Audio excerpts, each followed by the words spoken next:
എന്താ ഇത്? എന്ത് നിനക്ക് കണ്ണൂടെ? എന്റെ കണ്ണിന് ഒരു കുഴപ്പമില്ല. നിന്നെ കുറിച്ച് മാത്രല്ല, നിന്റെ അച്ഛനെ കുറിച്ച് പറയും, നിന്റെ അച്ഛന്റെ അച്ഛനെ കുറിച്ച് പറയും, നിന്റെ അമ്മയെ കുറിച്ച് പറയും, നിന്റെ അമ്മയുടെ അമ്മയെ കുറിച്ച് പറയും. ഈ ചോദ്യത്തിനുള്ള ഉത്തരം വളരെ ലളിതമായിട്ട് ഞാൻ പറഞ്ഞുതരാം.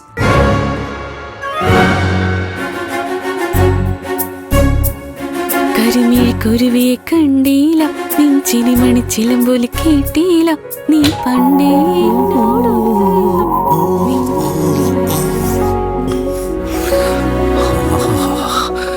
എന്താ സുഖം. എന്താ ഇത്? ഏത്? നിങ്ങളോട് ഒരു 100 തവണ ഞാൻ പറഞ്ഞിട്ടുണ്ട്, തല തോർത്തിട്ട് നേരെ ടവൽ ബെഡിലിടരുതെന്ന്. സോറി സോറി, അറിയാതെ ശീലം കൊണ്ട് പറ്റിപ്പോയതാ.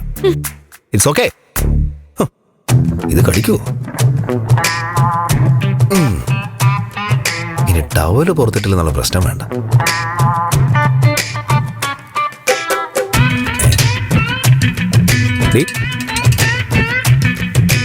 ഏയ് എന്തു പറ്റി? ടവലോട് ഞാൻ പുറത്തിട്ടല്ലോ. ഏയ്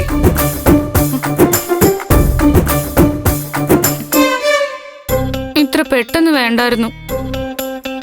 അതാണോ കാര്യം?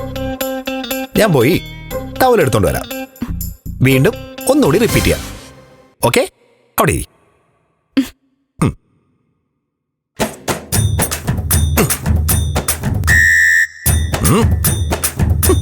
എന്നോടാ കളി.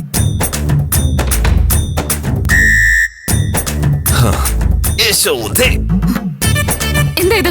എന്ത് നിനക്ക് കണ്ണൂടെ? എന്റെ കണ്ണിന് ഒരു കുഴപ്പമില്ല. ഇതിവിടെ ഇങ്ങനെ ഇടരുതെന്ന് 100 വട്ടമെങ്കിലും ഞാൻ പറഞ്ഞിട്ടുണ്ട്. ഞാൻ പറഞ്ഞ എന്താ നിങ്ങൾക്ക് അനുസരിക്കാൻ പറ്റില്ലേ? നീ പറഞ്ഞ ഞാൻ ഇപ്പൊ തന്നെ അനുസരിക്കാടി. ഇത് എന്റെ വീടാ. ഞാൻ കഷ്ടപ്പെട്ട് ചോര നീരാക്കി ഞാൻ സമ്പാദിച്ച വീട്. ഈ വീട്ടില് എന്ത് എവിടെ എങ്ങനെ ചെയ്യണമെന്ന് ഞാൻ തീരുമാനിക്കും. എന്റെ ഇഷ്ടങ്ങൾക്കൊപ്പം സഹിച്ച് ക്ഷമിച്ച് എന്നെ അനുസരിച്ച് ജീവിക്കാൻ പറ്റിയാൽ നിനക്കോളാം. അല്ലെങ്കിലേ നിനക്ക് നിന്റെ വഴി, എനിക്ക് എന്റെ വഴി. നിങ്ങളെ അങ്ങനെ എന്റെ ജീവിതം തകർത്തിട്ട് നിങ്ങളുടെ വഴിക്ക് ഞാൻ കുറെ നടത്തിക്കാം. മര്യാദക്ക് എന്റെ അച്ഛൻ വാങ്ങി തന്ന ബെഡിന് ഈ സാധനം എടുത്തോളണം. ഈ ബെഡ് നിന്റെ അച്ഛൻ വാങ്ങിയതായിരിക്കും, പക്ഷേ ഇതിനെ പുറത്ത് വിരിച്ചിരിക്കുന്ന ഷീറ്റ് അതാര് വാങ്ങിയതാ? ഞാൻ വാങ്ങിയതാ. ഞാൻ കഷ്ടപ്പെട്ട് വാങ്ങിയത്. അതിന്റെ പുറത്താ ഞാനിത് കൊണ്ടിട്ടത്. ഞാൻ കാശ് കൊടുത്ത് വാങ്ങിയ ഈ ടവല് കൊണ്ടിട്ടത്. നിനക്ക് അത്രയ്ക്ക് ദണ്ണുണ്ടെങ്കിലേ നീ കൊണ്ടുപോയി വിരിക്കടി. ദേ ഞാൻ നിങ്ങളോട് പലവട്ടം പറഞ്ഞിട്ടുണ്ട് എന്നോട് ആജ്ഞാപിക്കാൻ വരരുതെന്ന്. ആജ്ഞാപിക്കടി, ഞാൻ ആജ്ഞാപിക്കും. എന്നോട് ആജ്ഞാപിക്കാൻ വന്നാൽ നിന്നോട് ഞാൻ ആജ്ഞാപിക്കാൻ മാത്രമേ ചെയ്യൂ. നീ അത് വിധേയത്തോടെ അനുസരിക്കണം. അല്ലാതെ നിന്നോട് അപേക്ഷിക്കാൻ ചിറ്റെടുത്ത് പാടത്തെ മോഹന് സൗകര്യമില്ല. ഓ, ചിറ്റെടുത്ത പാടത്തെ കോലത്തിന്. നിങ്ങളുടെ ചിറ്റെടുത്ത പാടത്തെ വിശേഷങ്ങളൊന്നും എന്നെ കൊണ്ട് പറയിപ്പിക്കണ്ട. ഒരു പാടത്തെ വയൽക്കിളി. എടി എടി, പറയാനെങ്കിലും നിനക്കൊരു കുടുംബ പേരുണ്ടോടി? ദേ എന്നെ പറഞ്ഞ ഞാനങ്ങ് എന്റെ വീതിയിൽ നിന്ന് വെക്കും. പക്ഷെ എന്റെ കുടുംബത്തെ കുറിച്ച് പറഞ്ഞാലുണ്ടല്ലോ. പറഞ്ഞാ നീ എന്ത് ചെയ്യും? എടി എന്ത് ചെയ്യുമെന്ന് പറഞ്ഞു നോക്ക്. നിന്നെ കുറിച്ച് മാത്രല്ല, നിന്റെ അച്ഛനെ കുറിച്ച് പറയും, നിന്റെ അച്ഛന്റെ അച്ഛനെ കുറിച്ച് പറയും, നിന്റെ അമ്മയെ കുറിച്ച് പറയും, നിന്റെ അമ്മയുടെ അമ്മയെ കുറിച്ച് പറയും. അമ്മേ, ഓ ഒന്ന് നിർത്തുന്നുണ്ടോ? ഈ പീക്കിലിടുന്നു. രാവിലെ തന്നെ രണ്ടുപേരും കൂടെ എന്ത് ചെയ്യാ? എനിക്ക് എന്തെങ്കിലും ഉണ്ടാക്കി തരാൻ ഉദ്ദേശമുണ്ടോ? ആ അന്ത ഭയം എടുക്കട്ടെ. ചെറിയാതെ പോയി.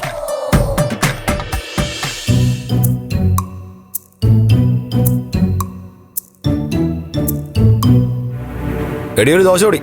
ഓ, കൊച്ചിന് കൊടുക്കട്ടെ, അവൾക്ക് സ്കൂളിൽ പോകാനുള്ളതല്ലേ. കൊച്ചിനെ സ്കൂളിൽ കൊണ്ടുപോകുന്നാരാ? ഞാനാ. ഞാൻ കഴിച്ചിട്ട് വേണം എനിക്ക് റെഡിയാവാൻ. അച്ഛന് കൊടുക്കമ്മേ, അല്ലെങ്കിൽ ആ പ്ലേറ്റ് വല്ല തേയും. എന്നാലും അമ്മ എങ്ങനെ അച്ഛനോട് ചേർന്ന് പോകുന്നേ? ഈ ചോദ്യത്തിനുള്ള ഉത്തരം വളരെ ലളിതമായിട്ട് ഞാൻ പറഞ്ഞുതരാം. ഈ ഗ്യാസ് കുറ്റി മോള് കണ്ടോ? ഈ ഗ്യാസ് കുറ്റിയിലെ ഗ്യാസ് മുഴുവൻ എന്റെ കുറ്റ. ആ കുറ്റം മുഴുവൻ ഇതുവഴി ഈ ട്യൂബിലൂടെ ഇവിടെ എത്തും. ആ, ഇത് നിന്റെ അച്ഛന്റെ അനിയത്തി, എന്റെ നാത്തൂൻ, അതായത് നിന്റെ അപ്പച്ചി. ആ, ഇവരുടെ ഒരൊറ്റ സാധനം മതി കുത്തിത്തിരിപ്പ്. നിന്ന് കത്തും.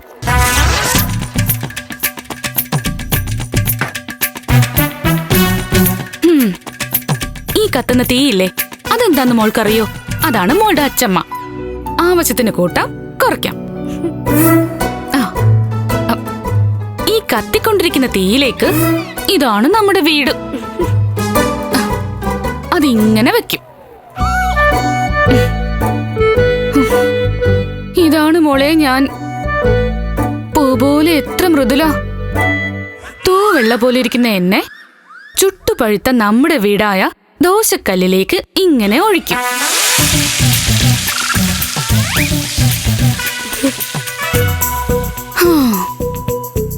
ചുട്ടുപൊള്ളി വെന്തുരുകി തീരുമെന്ന് കരുതുമ്പോ ദേ എരുതിയില് എണ്ണ കോരി ഒഴിക്കും. എന്താന്നറിയോ നിന്റെ അച്ഛന്റെ കുടുംബക്കാരുടെ കുത്തുവാക്കുകള്. അതും കേട്ട് മുരിഞ്ഞു കരിഞ്ഞു തുടങ്ങാറാവുമ്പോ എടുത്ത് തിരിച്ചിടും. ഇതെല്ലാം കഴിഞ്ഞു നിന്റെ അച്ഛന്റെ അടുത്തേക്ക് എത്തുമ്പോ തലങ്ങും വിലങ്ങും പിച്ചു കീറി എരിവുള്ള ചമ്മന്തിയിൽ മുക്കി ചവച്ചരച്ച് തിന്നും.